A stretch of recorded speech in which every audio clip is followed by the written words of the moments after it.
설교를 시작하려고 합니다. 어떤 분이 제게 보내준 유머인데요. 제목은 미운 놈 시리즈입니다. 미운 놈 시리즈. 각 직업별로 미워하는 놈들이 있다고 합니다. 의사가 미워하는 놈은 앓으니 죽겠다는 놈. 치과 의사가 미워하는 놈은 이 없으면 잇몸으로 씻겠다는 놈. 한의사가 미워하는 놈은 밥이 보약이라고 하는 놈. 산부인과 의사가 미워하는 놈은 무자식이 상팔자라는 놈. 학원 강사가 미워하는 놈은 하나만 가르치면 열을 하는 놈. 변호사가 싫어하는 놈은 법대로 살겠다는 놈입니다. 제가 이것을 바꿔서 생각을 해봤습니다. 설교자가 미워하는 놈은 누굴까? 설교자가 미워하는 놈은 누굴까? 옛날에 했던 설교 그대로 기억하는 놈.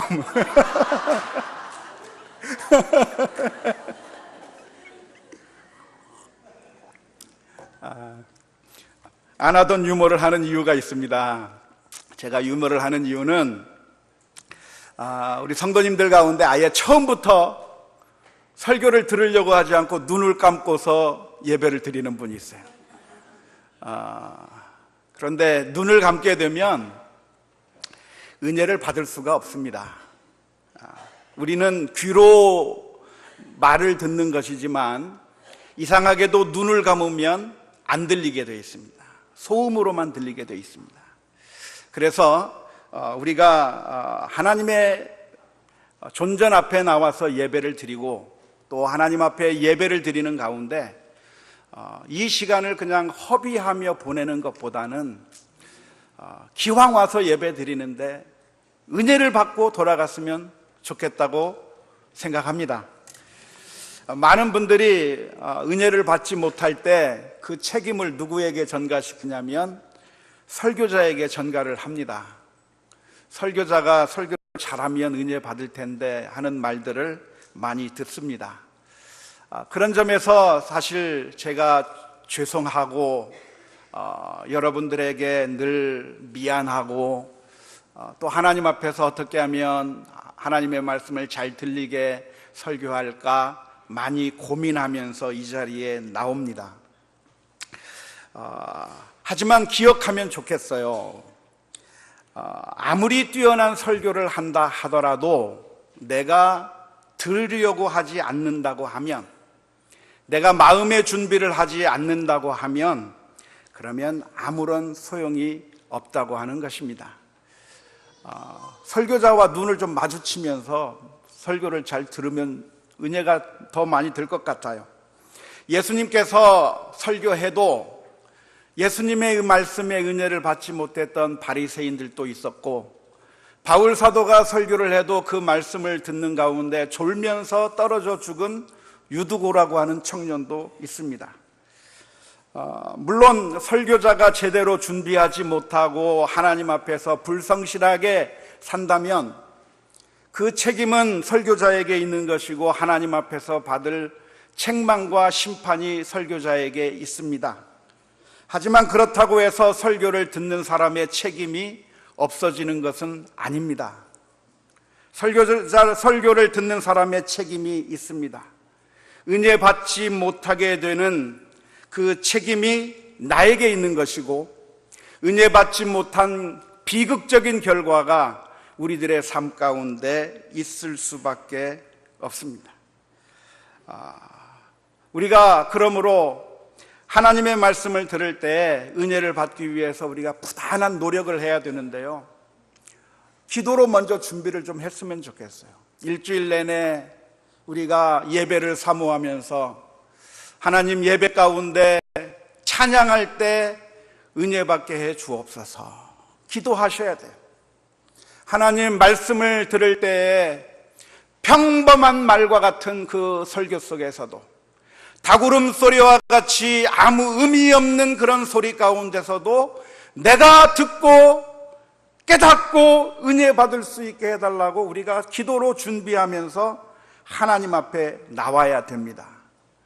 엄마 밥이 맛이 없다고 안 먹게 되면 그 영양분을 공급받지 못한 결과가 우리들에게 얼마나 크게 나타나는가 하는 것을 생각하면서 우리 모두가 부단히 노력하고 부단히 은혜를 받기 위해서 정말 하나님 앞에서 우리 자신을 돌아볼 수 있는 그런 자세가 필요할 줄로 믿습니다.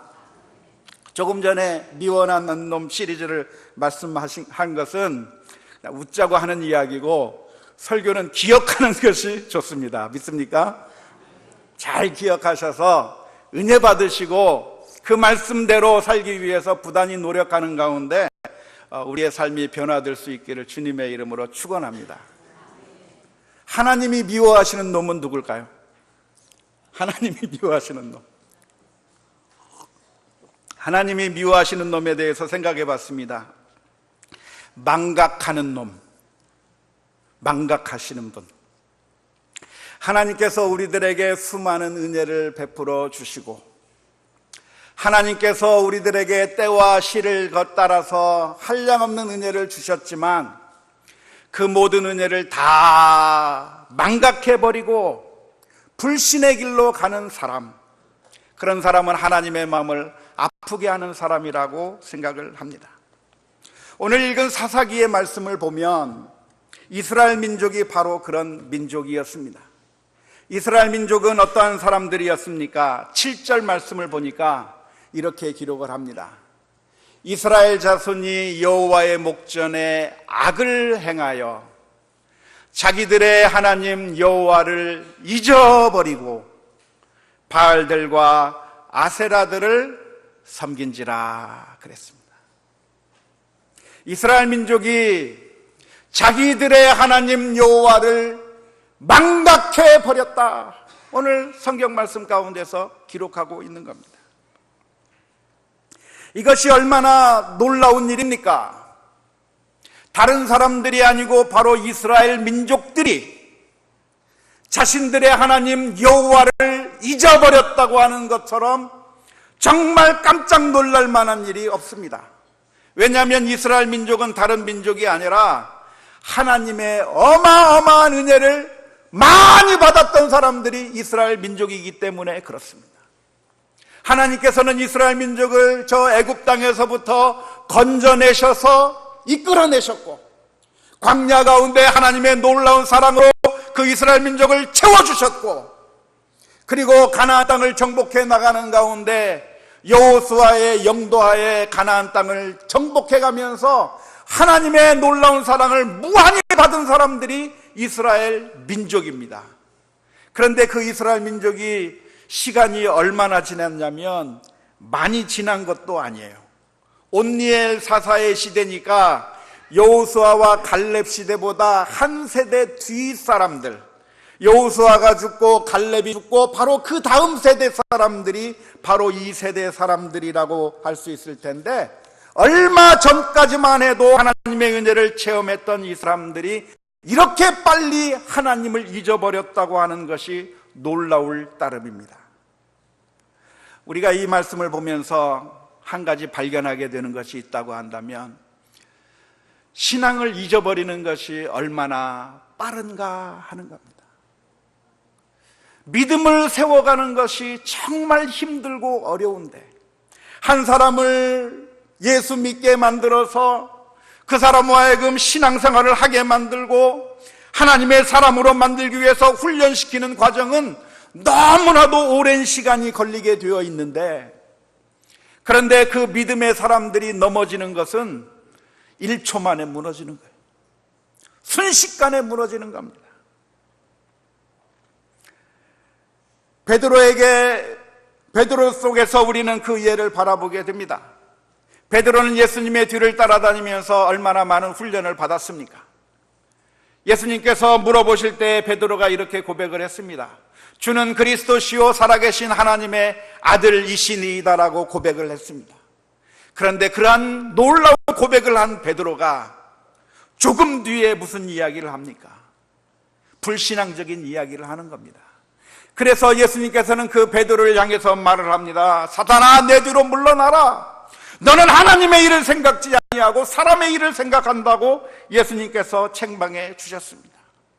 가룟 유다는 어떤 사람이었습니까? 가룟 유다가 예수님의 뒤를 따를 때에는 어쩌면 크나큰 열정과 결단으로 예수님을 따랐을 겁니다. 그런데 어느 순간에 돈을 좋아하는 사람으로 바뀌게 되었고 예수님을 팔아먹는 사람으로 바뀌게 되었습니다. 아나니아와 삽비라와 같은 사람은 어떤 사람입니까? 박해받는 초대교회의 멤버로서 그들은 주님을 위해서 열정적인 신앙생활을 했던 사람들입니다. 그런데 어느 순간에 자신들이 타락해서 거짓말하고 성령 하나님을 속이는 사람들로 바뀌어져 버렸습니다. 에베소 교회는 어떤 교회였습니까? 정말 사랑이 많았던 교회였는데 순식간에 첫사랑을 잃어버린 교회로 바뀌게 되었다고 하는 것입니다. 타락하는 것은 너무나도 빠르고 너무나도 쉽다고 하는 사실을 오늘 우리가 발견할 수가 있습니다. 타락하는 데에는 면역이 있는 사람이 없어요. 대상을 가리지 않습니다. 초신자들만 시험 들고 타락하는 것이 아니라 오랫동안 신앙생활을 했던 사람들도 시험 들고 타락하는 거예요. 평신도들만 시험 들고 타락하는 것이 아니라 목사도 장로도 다 타락하는 거예요. 순식간에 넘어지는 겁니다. 그런데 왜 이스라엘 민족들이 이렇게 타락의 길로 걸어가게 됐습니까? 이스라엘 민족이 타락의 길로 걸어간 이유를 우리가 찾는다면 오늘 성경 말씀에는 읽지 않았지만 6절 말씀에 보면 그 이유가 기록되어 있습니다. 이스라엘 민족이 가나안 땅에 살면서 그 가나안 땅에 있는 여러 민족들과 서로 통혼을 한 겁니다. 우리의 딸을 가나안 사람들에게 주고 가나안 사람들의 딸을 며느리로 맞아들이면서 가나안 사람들의 생활 풍습에 이 사람들이 자연스럽게 녹아들어가서 하나님을 섬기는 것보다 우상을 섬기는 길로 가게 된 겁니다.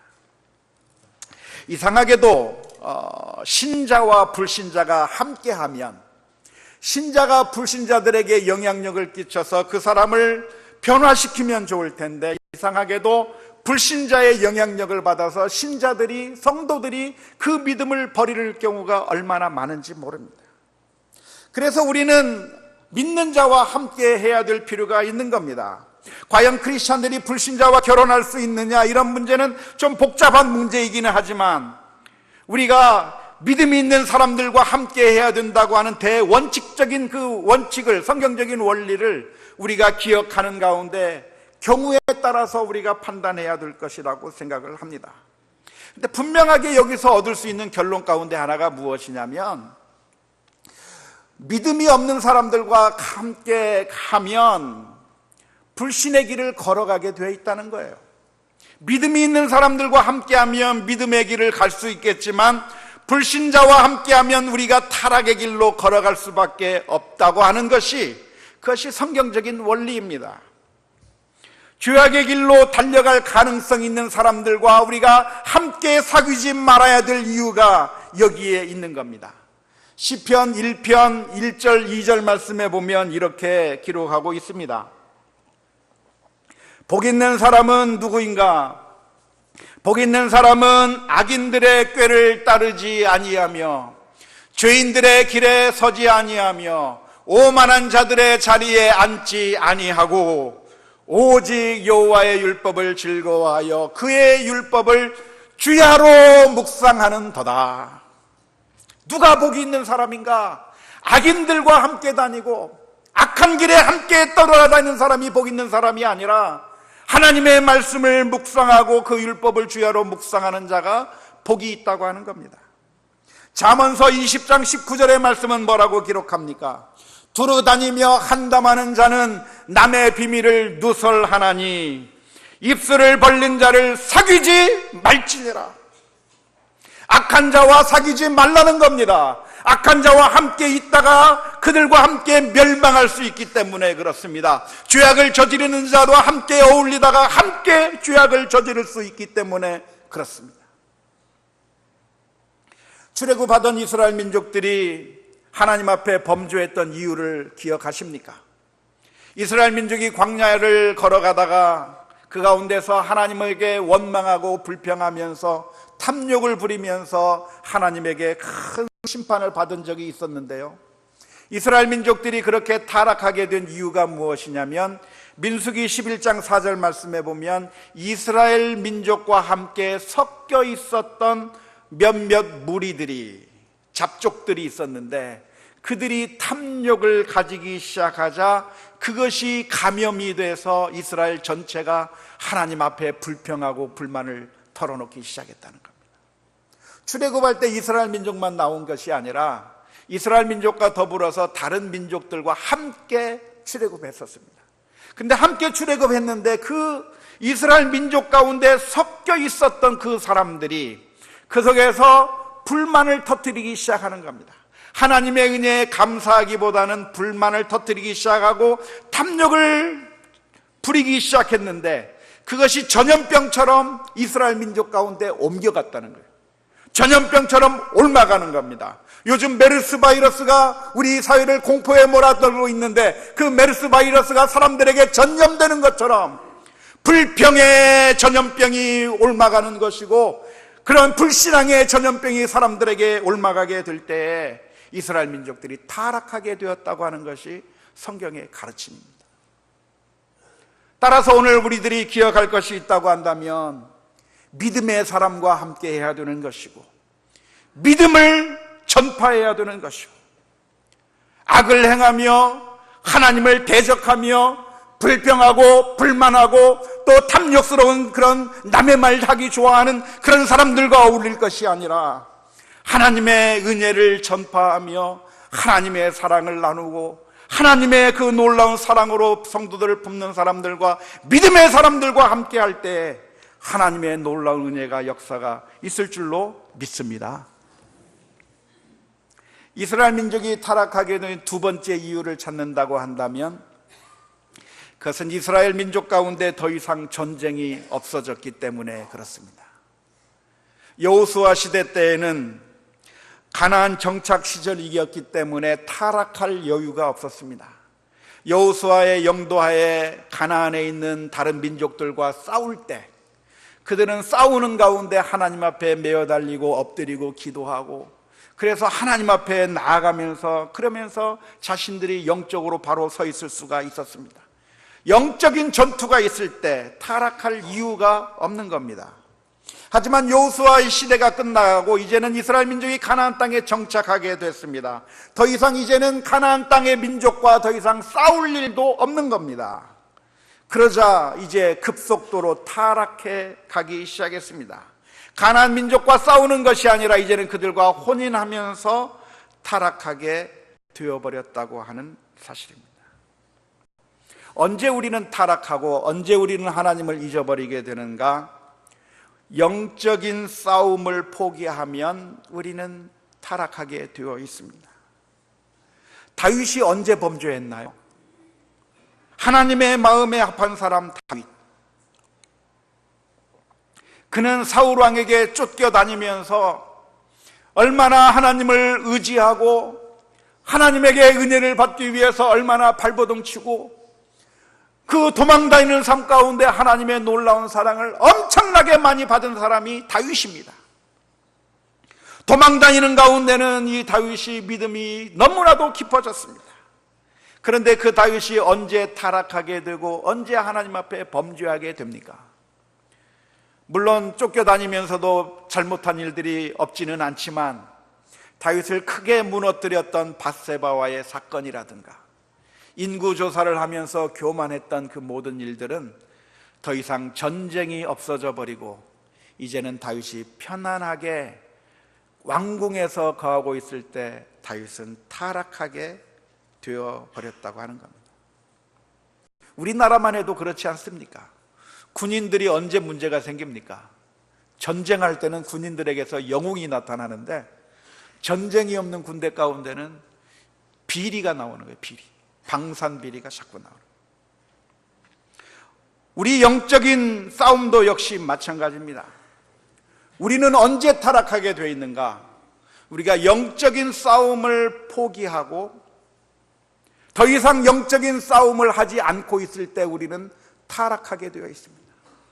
내가 복음을 전하기 위해서 전도 대상자들을 작정하고 어떻게 하면 저 사람을 그리스도에게로 데리고 돌아올까? 이를 위하여 기도하며 복음을 전하고 선교하고 하나님의 나라를 위하여 내가 열심을 다해서 정말 어떻게 하면 주의 복음이 이 세상에 전파될까를 가지고서 내가 눈물을 흘리며 기도한다고 한다면 그 사람은 타락하지 않을 것입니다. 하지만 복음을 전하는 일에 나의 관심이 없어져 버리고 선교하는 일에 내 관심이 없어져 버리고 이 세상 영적인 싸움을 내가 포기해 버리고 이제는 그저 편안한 삶을 살게 될 때 문제가 발생하기 시작하는 겁니다. 아무 문제도 아닌 별 희한한 것들이 문제가 되기 시작하는 것이고 아무것도 아닌 것이 내 마음을 괴롭히게 하는 것이고 별것도 아닌 것 가지고 시험 들었다고 괴로워하고 슬퍼하고 하게 되는 것이 우리가 영적인 싸움을 포기했을 때 그런 현상들이 나타나게 된다고 하는 사실입니다.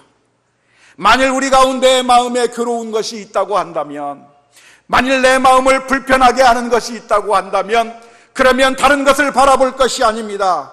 우리가 그때 질문을 던져야 합니다. 정말 내가 괴로워하고 있는 것이 정말 내가 괴로워할 만한 일인 것인가? 지금 이런 문제가 정말 내가 문제로 생각할 만한 것인가? 질문을 던져야 하는 것이고, 내가 과연 이 질문을 던지는 것은 내가 영적인 싸움을 포기하고 있고 내가 복음을 전하기 위해서 한 사람을 작정하고 그 사람의 영적인 문제를 가지고 내가 싸우지 않고 있기 때문에 나에게 이런 문제가 발생하는 것이 아니겠는가? 우리 자신의 모습을 돌아볼 수 있기를 주님의 이름으로 축원합니다. 놀라운 것은 하나님께서는 그 타락한 이스라엘을 향해서 채찍을 드셨는데 메소포타미아 왕 구산 리사다임을 들어서 이스라엘 민족을 치게 하셨습니다. 전쟁을 주셨습니다. 왜 하나님께서는 이스라엘 민족에게 전쟁을 주셨습니까? 하나님께서 왜 이스라엘 민족을 고통 가운데 몰아넣으셨습니까? 그것은 하나님께서 이스라엘 민족을 사랑하셨기 때문에 그렇습니다. 이스라엘 민족들이 영적인 타락 가운데서 계속해서 범죄하지 않게 하기 위해서 하나님께서는 이스라엘 민족이 정신 차리라고 채찍질 하시는 거예요. 히브리서 12장 6절 말씀을 보니까 주께서는 그 사랑하시는 자에게 징계하신다고 그랬습니다. 물론 우리가 이 세상에서 당하는 모든 고난과 모든 아픔과 슬픔들이 우리의 죄와 1대1의 관계가 있는 것은 아니고 하나님께서는 또 다른 여러 가지 목적으로 우리들에게 고난도 주시고 슬픔도 주시고 아픔도 주실 때가 있지만 그럼에도 불구하고 우리가 고난을 당할 때마다 하나님 앞에 내 자신의 모습을 돌이켜 보아야 합니다. 하나님께서 나에게 이런 고난을 주시는 이유가 무엇일까 생각해 보아야 한다고 하는 것입니다. 놀라운 것은 이스라엘 민족들이 고난을 당할 때 하나님 앞에 부르짖었습니다. 부르짖었는데 하나님께서 그 이스라엘 민족에게 응답해 주시고 사사 온니엘을 통해서 구원하셨다고 오늘 성경 말씀에 기록하고 있습니다.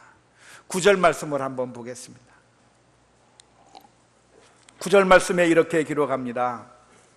이스라엘 자손이 여호와께 부르짖음에 여호와께서 이스라엘 자손을 위하여 한 구원자를 세워 그들을 구원하게 하시니 그는 곧 갈렙의 아우 그나스의 아들 온니엘이라. 이스라엘 민족이 고통을 당할 때 하나님 앞에 울부짖기 시작했습니다. 그때 하나님께서 울부짖는 이스라엘 모습을 보면서 외면하셨더라가 아니라 하나님께서 그 울부짖는 이스라엘 민족을 보시고 구원자를 보내주시고 그 구원자를 통해서 이스라엘 민족을 구원해 주셨다고 오늘 성경 말씀 가운데 기록하고 있습니다. 사랑하는 성도 여러분, 오늘 저와 여러분들의 삶의 현장이 어디입니까? 우리가 지금 어떠한 고난 가운데 있습니까? 지금 이스라엘 민족의 상황과 같은 상황이 오늘 우리들의 모습은 아닙니까? 그래도 우리들에게 소망이 있는 것은 어디에 소망이 있습니까? 그것은 하나님께서 나를 사랑하사 그 아들을 십자가에 내어주신 하나님의 놀라운 사랑에 우리의 소망이 있음을 믿으시기를 주님의 이름으로 축원합니다. 우리가 하나님 앞에 회개하고 나가며 하나님 앞에 울부짖을 때 하나님께서 외면하시는 것이 아니라 우리를 기억하시고 은혜를 베풀어 주시고 망한 것 같다가도 다시 일으켜 세워주시고 이제는 끝장났다 생각되는 그 순간에도 하나님께서 우리를 일으켜 세워주시는 하나님의 놀라운 은혜가 있게 되실 줄로 믿습니다. 하나님 앞에 나아가는 가운데 하나님의 놀라운 사랑의 회복이 넘치는 우리 모두가 다 될 수 있기를 주님의 이름으로 축원합니다. 우리 함께 같이 찬양했으면 좋겠습니다.